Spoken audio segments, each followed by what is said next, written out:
Hi, Kim Rainer here.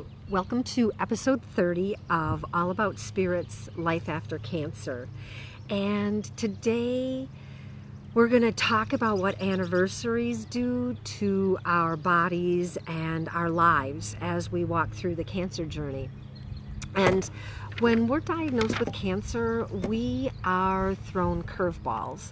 It impacts our physical body, it impacts our relationships. Cancer impacts every aspect of our lives.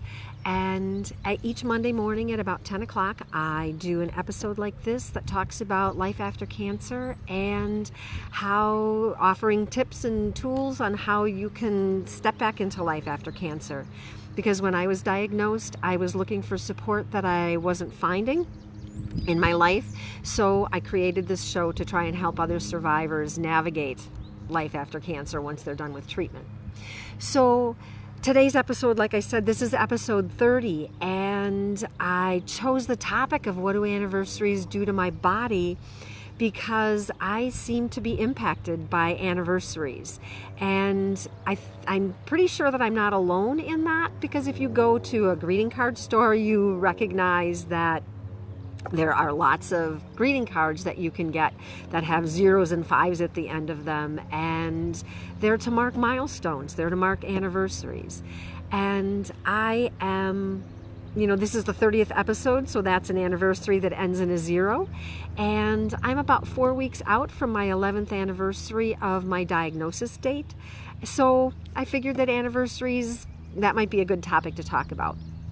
And for me, how anniversaries impact me initially, I literally have a visceral reaction to them. I get physically kind of quirky. I have some emotional and some mental things that go on for me that are kind of quirky. And I don't know, I coined the word woogie to describe what anniversaries feel like to me. And when we have a cancer diagnosis, we have so many different anniversaries. There's the diagnosis date anniversary, and this is for me. There's the surgery date. There's the anniversary of my last chemotherapy. There is the anniversary of my surgeries. So there's lots of different anniversaries that I get. And when I hit those anniversaries and I start looking at those dates, I hit those ones and I hit those zeros and I hit those fives, and I start looking at things that were, maybe failures and successes for me. I start looking at things that were, missed opportunities for me, or things that I were able to seize and actually take action on. So when I look at them, some of the anniversaries and stuff that I bump into, the first thing is that, my failures and accomplishments. And a lot of you know that when I was going through when I was diagnosed with cancer, I was a college student. And, I finished college while I was going through chemotherapy. I got my associate's degree when I was going through chemotherapy. So, an accomplishment that I made was, it was a pretty big deal to be able to get through college while going through chemo. And that was really exciting for me to get my associate's degree. And at the same time, my associate's degree was just a milestone in the process of going towards my Bachelor of Science degree in nursing. And I didn't get my bachelor's degree. So there's this mixed bag of accomplishments and failures. And when I'm coming up on anniversaries, I bump into that stuff. And it just so happens last week I celebrated with my niece who got her bachelor's degree, and I had mixed emotions. I was absolutely delighted for her and reminiscent of where my journey was at the time I was diagnosed, and what, where it has ended up, and the fact that I didn't get my bachelor's degree. So I have mixed emotions around that kind of anniversary. And, there's missed opportunities, and there's milestones. And, the year that I was diagnosed, like I said, I was in college, and my son and we were going to take a camping trip that year. And we had made plans to go, just the two of us, to spend time together, to reconnect and to get to know each other better. He was a young adult, and I was moving into a different phase of my life. And when I got diagnosed, I was too sick to go on the trip. and our relationship changed for a while during that time. So I wasn't, that was a missed opportunity. We never got to go back and have that camping trip. And we have had other camping trips. After I healed a little bit, I was able to go out to where he lived, and we took a camping trip together. So I seized a different opportunity. And, this past weekend on Saturday, I ran my first 5K ever. So that was a new opportunity. And, I trained. I had somebody that was an accountability buddy for me, actually 2 people, who helped me walk through the process of training. So there were things that were missed, but there were also things that I got to do that I may or may not have done had I not had my cancer diagnosis. And one of the things about this journey is when we're coming up on anniversaries, if we're the survivor, we have a really different relationship to the experience than do I'm members or caregivers. So some of the things that happen for us as a survivor when I'm approaching an anniversary, like I'm getting ready to be done with my cancer treatment, I might be thinking, how am I going to do this without seeing my medical team every week? What's that going to look like for me? Or I'm approaching a 1 year or a 5-year anniversary or a 10-year anniversary. I might be looking at it like, wow, look at all the stuff that I've missed. Look at all the stuff that I had planned that I didn't get to do. Look at how my life has changed. Look at all the things I've lost. And that might be really different for you as a survivor than it is for a family or a loved one or a caregiver. They might be thinking, wow, they're getting done with their treatment. Yay, we're going to get back to normal in our lives. And, we're so glad that you're still here and you're still on the planet with us. And, treatment's over. We're going to get back to normal. And I'm thinking as a survivor, ooh, treatment's over. What now? So we run into these times where we feel really different. And, I as a survivor might be feeling really vulnerable. And you as a caregiver or a loved one might be really excited.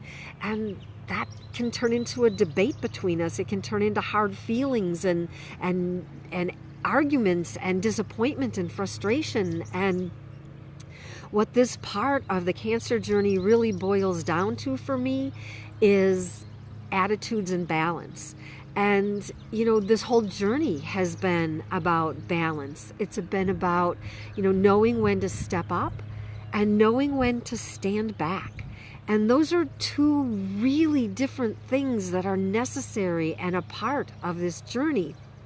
So, the standing up part was absolutely making the commitment to finish my associate's degree, to show up and go through the process. And the standing back was to say, oh, you know what? I can't do this. This is more energy than I have to be able to invest in this process. And even though it might break my heart, I'm not going to be able to do that. I'm choosing not to do that. So that was the stepping back part. On a day-to-day basis, it was things like, okay, I'm going to do my laundry today. I'm going to do my laundry. That's the stepping out part. And then starting the process and recognizing, okay, I'm doing my laundry, but you know what the truth is? I can't do all of my laundry. So I'm just going to, hi, Karen, thanks for joining this morning. Hi, thanks. So the stepping up part is saying I'm going to do the laundry. The standing back place is I'm not doing all of it today. I'm just going to do parts of it and what I can. And, it might look like, okay, I'm going to do some cooking today, but I'm going to leave the dishes for tomorrow. So I'm finding the balance in what I'm able to do and what I'm not able to do. And that part in finding the balance, there's a piece of that has to do with honoring where I am and what needs to change, because there's both, there's the part that says, okay, I am really tired and I'm weak, or there's a lot of stress in my life, but the truth is I'm not dead. So I'm going to honor the fact that I'm tired and that I do need to be gentle on myself. But I also need to motivate a little bit. I need to get up. I can go for a walk. I can be outside. And, finding that balance of honoring where I am and knowing what needs to change. Honoring where I am says, I need help with this. I don't know what to do. Either emotionally, I don't know what to do. Physically, I don't know what to do. Cognitively, I might not know what to do. And then saying what needs to change is I'm going to ask somebody to help me.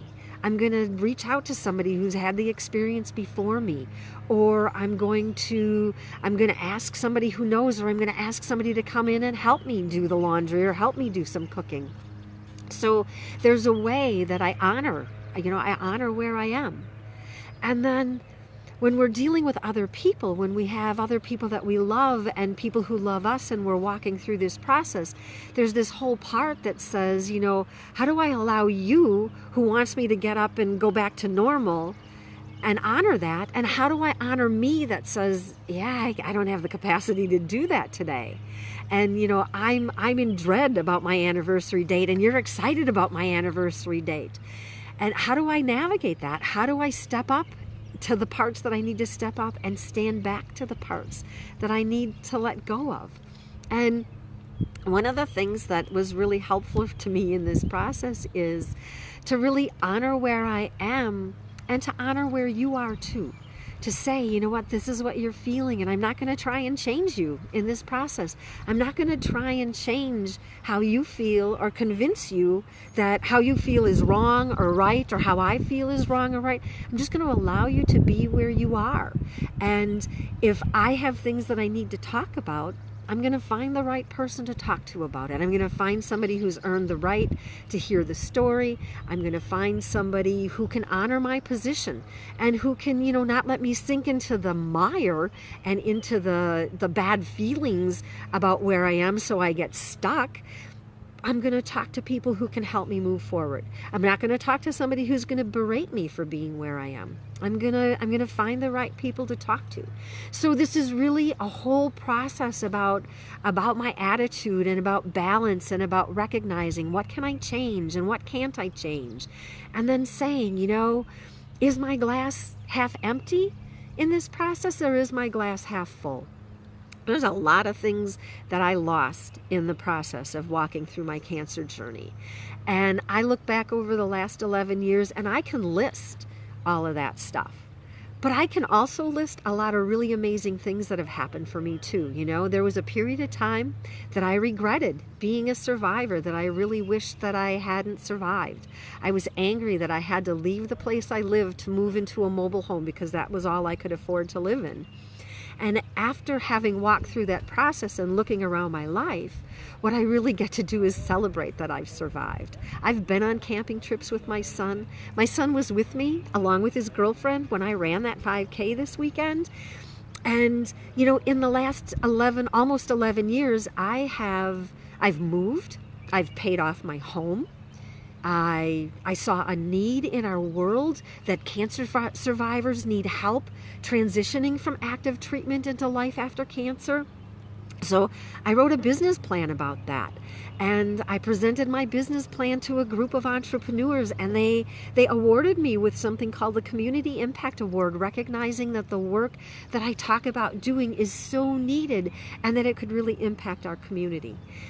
I started a business based on the work that was done on my business plan.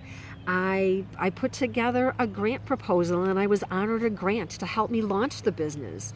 I celebrated my niece's graduation from college. I ran a 5K.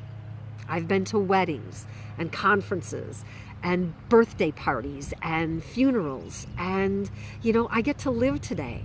One of the greatest things that I get to do, and it's coming up, this is the season, I'm getting ready to start the 2018 Freedom Butterfly Rescue, where I take monarch butterflies and I raise them from eggs to maturation, and I get to do that stuff today because I get to live a slower lifestyle than I'd have lived if I was going to be a nurse.